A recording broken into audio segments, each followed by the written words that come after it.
Đi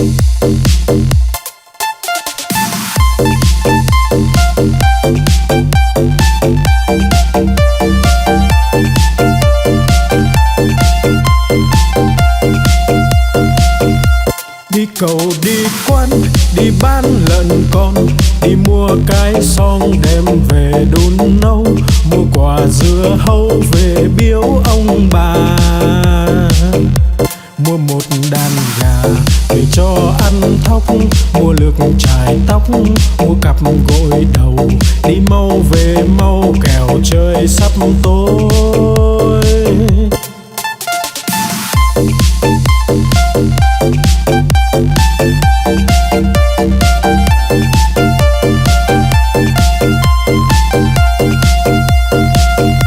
Đi cầu đi quán, đi bán lợn con, đi mua cái xong đem về đun nấu, mua quả dưa hấu về biếu ông bà, mua một đàn gà về cho ăn thóc, mua lược chải tóc, mua cặp gội đầu, đi mau về mau kẻo trời sắp tối.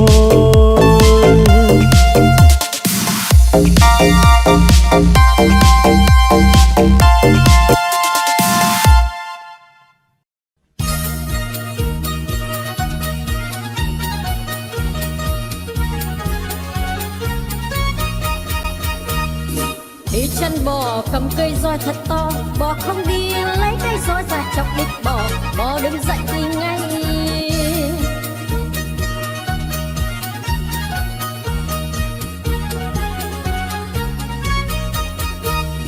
Đi chân bò cầm cây roi thật to, bò không đi lấy cây roi ra chọc đít bò, bò đứng dậy đi ngay.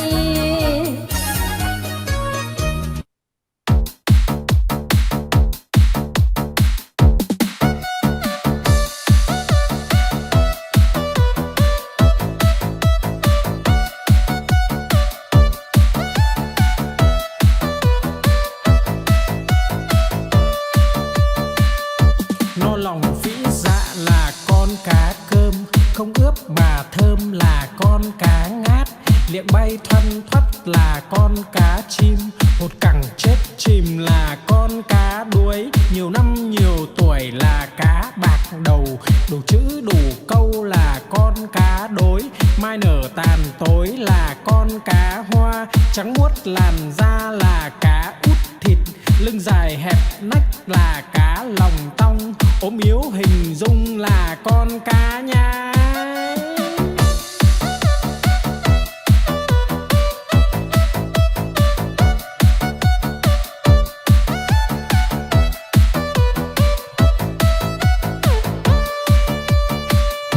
No lòng phĩ dạ là con cá cơm, không ướp mà thơm là con cá ngát, liệng bay thoăn thoắt là con cá chim, một cẳng chết chìm là con cá đuối, nhiều năm nhiều tuổi là cá bạc đầu, đủ chữ đủ câu là con cá đối, mai nở tàn tối là con cá hoa, trắng muốt làn da là cá út thịt, lưng dài hẹp nách là cá lòng tong, ốm yếu hình dung là con cá nhái.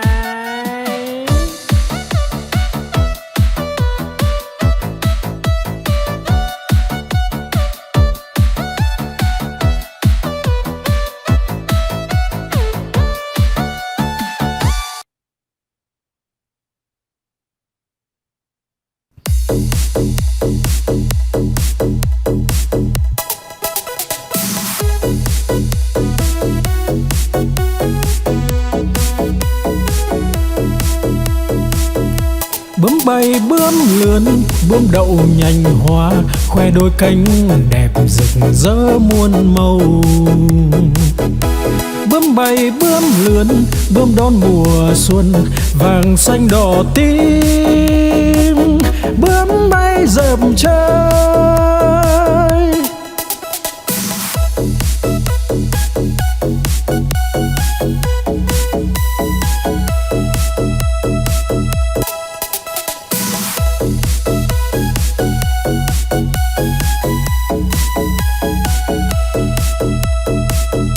Bướm Bướm bay bướm lướn, bướm đậu nhành hoa, khoe đôi cánh đẹp rực rỡ muôn màu. Bướm bay bướm lướn, bướm đón mùa xuân, vàng xanh đỏ tím. Bướm bay rợp trời.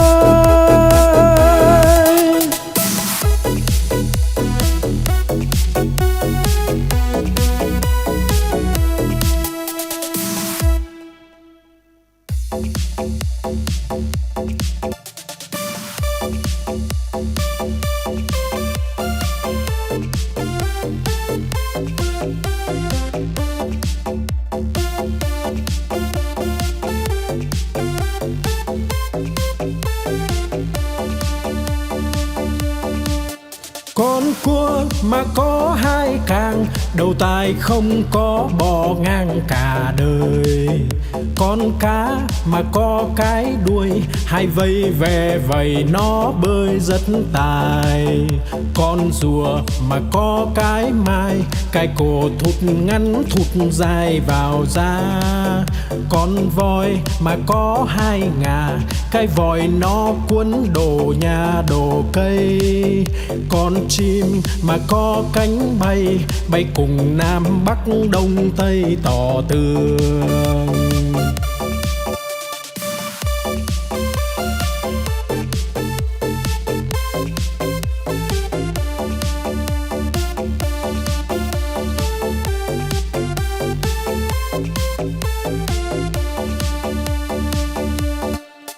Con cua mà có hai càng, đầu tai không có bò ngang cả đời. Con cá mà có cái đuôi, hai vây ve vầy nó bơi rất tài. Con rùa mà có cái mai, cái cổ thụt ngắn thụt dài vào da. Con voi mà có hai ngà, cái vòi nó cuốn đồ nhà đồ cây. Con chim mà có cánh bay, bay cùng Nam Bắc Đông Tây tỏ tường.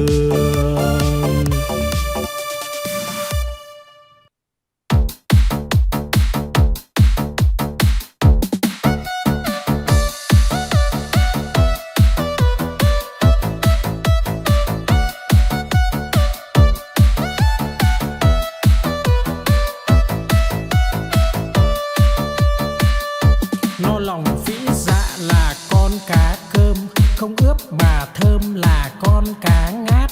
Liệng bay thoăn thoắt là con cá chim, hột cẳng chết chìm là con cá đuối. Nhiều năm nhiều tuổi là cá bạc đầu, đủ chữ đủ câu là con cá đối.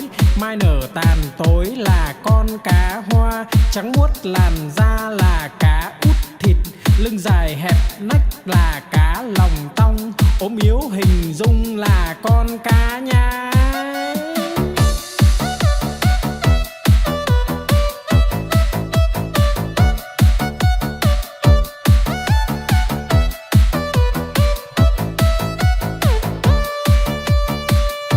No lòng phĩ dạ là con cá cơm, không ướp mà thơm là con cá ngát.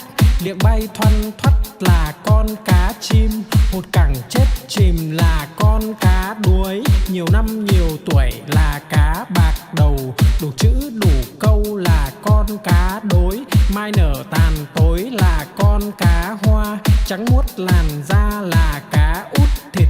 Lưng dài hẹp nách là cá lòng tong, ốm yếu hình dung là con cá nhái.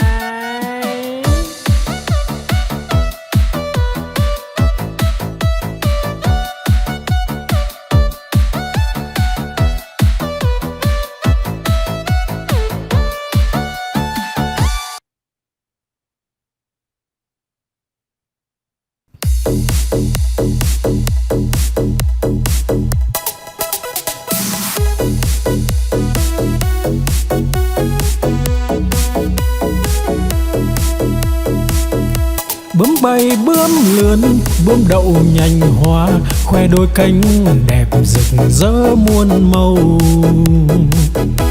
Bướm bay bướm lướn, bướm đón mùa xuân, vàng xanh đỏ tím. Bướm bay bay dợm chơi.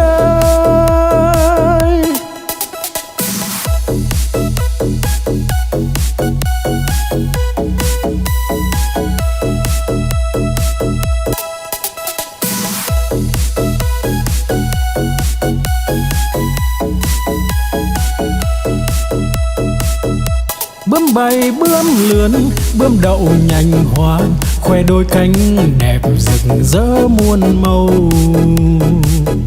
Bướm bay bướm lướn, bướm đón mùa xuân vàng xanh đỏ tím. Bướm bay dợm chơi.